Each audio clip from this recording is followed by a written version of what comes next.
মঙ্গোলিয়ায় 290 জন পুরুষকর্মী পাঠাতে অনুমতি দিয়েছে বিএমইটি।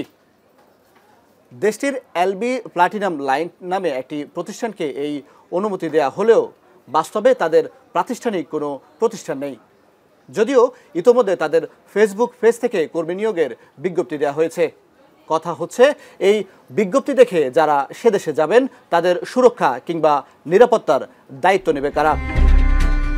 বহির্গমন অনুমোদন পত্রে উল্লেখ করা হয়, কর্মীরা মঙ্গোলিয়ায় পৌঁছার পর মন্ত্রণালয়কে প্রতিবেদন দাখিল করবে বাংলাদেশ দূতাবাস রিয়াদ। এছাড়া ফ্লাইট শিডিউল ও কর্মীর তালিকা মঙ্গোলিয়ার বাংলাদেশ দূতাবাসে দাখিল করতেও বলা হয় সেখানে। অথচ দেশটিতে বাংলাদেশ দূতাবাসই নেই। সৌদি আরবের রিয়াদের সঙ্গেও নেই এর কোনো সম্পর্ক। অন্যদিকে মার্কিন যুক্তরাষ্ট্রের সর্বশেষ টিআইপি প্রতিবেদনে মঙ্গোলিয়াকে রাখা হয়েছে মানব পাচার ঝুঁকির দ্বিতীয় স্তরে।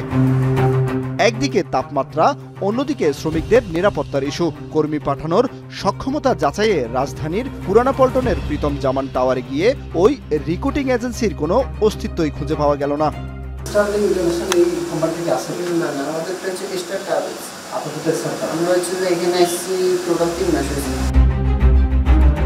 প্রতিষ্ঠানের ব্যবস্থাপনা পরিচালক সামিন খানের সঙ্গে ফোনে যোগাযোগ হলে তিনি নতুন ঠিকানা জানাবেন বলে ফোন কেটে দেন।